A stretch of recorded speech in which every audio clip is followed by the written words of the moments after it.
Hey guys, this is Cakeo 2000, and we are here today to say that, to say I'm back and better than ever, guys, from Surf City, and this isn't a vlog, because currently you guys have been seeing a lot of this face, because I did all the smoothie and put that in my cup challenge, and like, one day, one after another.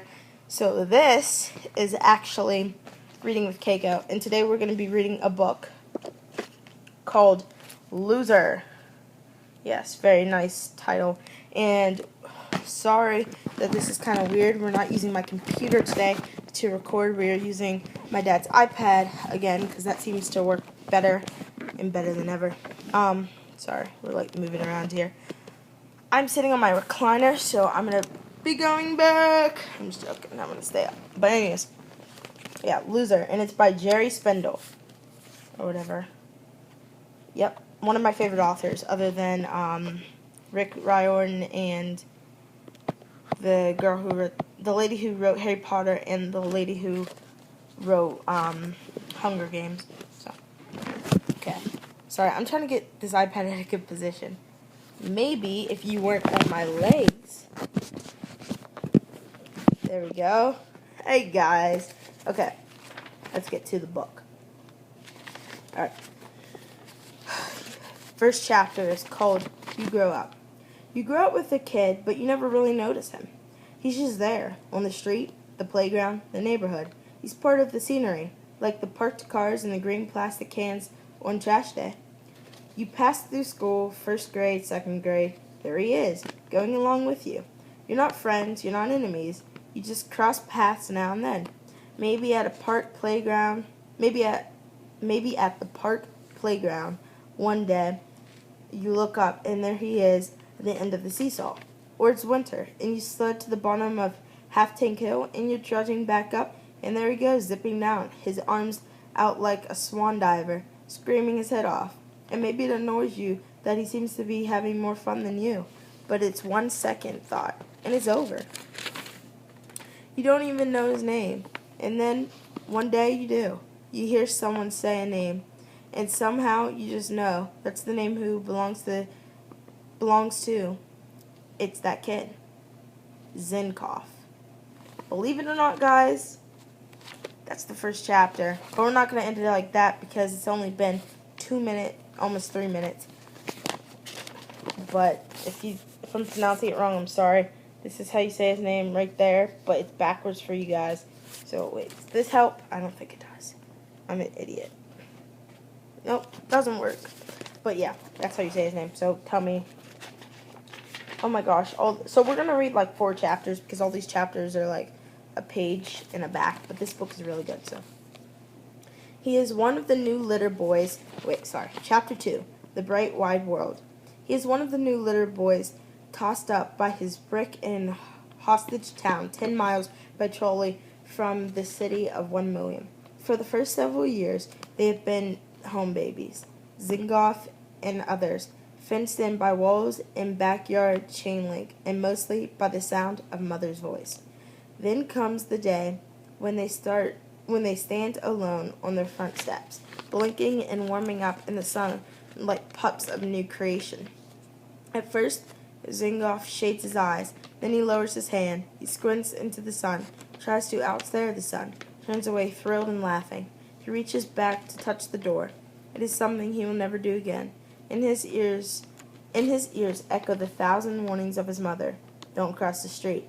There are no other constraints, not a fence in sight, no grown-up hand to hold, nothing but the bright wide world in front of him. The lands on the sidewalk are with both feet and takes off. Heedless of all but the wind in his ears, he runs. He can't believe how fast he is running. He cannot believe how free he is. Giddy with freedom and speed, he runs to the end of the block, turns right, and runs on. His legs are going so fast. He thinks that if they go any faster, he might be able to fly. A white car is coming from behind. He races the car. He is surprised that it passes him, surprised but not unhappy. He is too free to be unhappy. He waves at the white car. He stops and looks for someone to laugh with and celebrate with. He sees no one, so he laughs and celebrates with himself. He stomps up and down on the sidewalk as if it's a puddle. He looks up for his house. It is in sight. He screams into the never-blinking sun. Yahoo! He runs some more, turns right again, stops again. It occurs to him that if he keeps turning right, he can run forever. Yahoo! Chapter 3. When? Sooner or later, the let-loose sidewalk pups will cross the street, running. They will run into each other, and sooner or later, as surely as noses drip downward, it will no longer be enough to merely run. They must run against something, against each other. It is their instinct. Let's race, one will shout, and they race. From trash can to corner, from stop sign to mail truck. Their mothers holler at them for running in streets, so they go in alleys. They take over the alleys, make the alleys their own streets. They race. They race in July and they race in January. They race in the rain and they never race in the snow. And they race in the snow. Although they race side by side, they are actually racing away from each other, shifting themselves apart. I am fast, you are slow, I will win, you lose. They forget never to remember again that they are pups from the same litter, and they discover something. They like winning more than losing. They love winning. They love winning so much that they find ways to do it. We can hit the telephone pole with a stone. Who can eat the most cupcakes? Who can go to bed the latest? Who can weigh the most? Who can burp the loudest? Who can grow the tallest? Who is first? Who? Burping, growling, throwing, running, everything is a race. There are always winners everywhere. I win. The sidewalks, the backyards, the alleyways, the playgrounds. Winners, except for Zingoff. Zingoff never wins, but Zingoff doesn't notice. Neither do the pups. Not yet. Chapter 4. Zingoff's first day.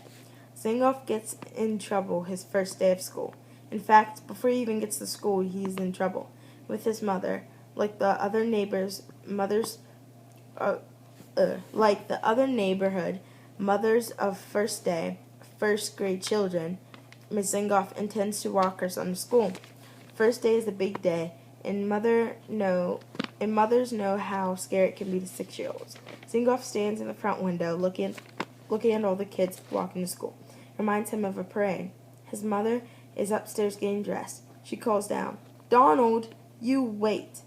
Her voice is firm, for she knows how much her son hates to wait. By the time she comes downstairs, he's gone. She yanks the door open. People are streaming by, mothers holding hands of younger kids, while 4th and 5th graders yell and run and rule the sidewalks. Miss Zingoff looks up the street. In the distance, she sees the long neck of a giraffe poking above the crowd, hurrying along with the others. It's him. Must be him. He loves his giraffe hat. His dad bought it for him at the zoo. If she has told him once, she has told him 50 times. Do not wear it to school. The school is only 3 blocks away. He will be there before she can catch him. With a sigh of surrender, she goes back into the house. The first grade teacher stands at the doorway as her new pups arrive. Good morning. Welcome to school. When she sees the face of the giraffe go by, she nearly swallows her greeting. She watches the giraffe and the boy under it march straight to a front row desk and take a seat.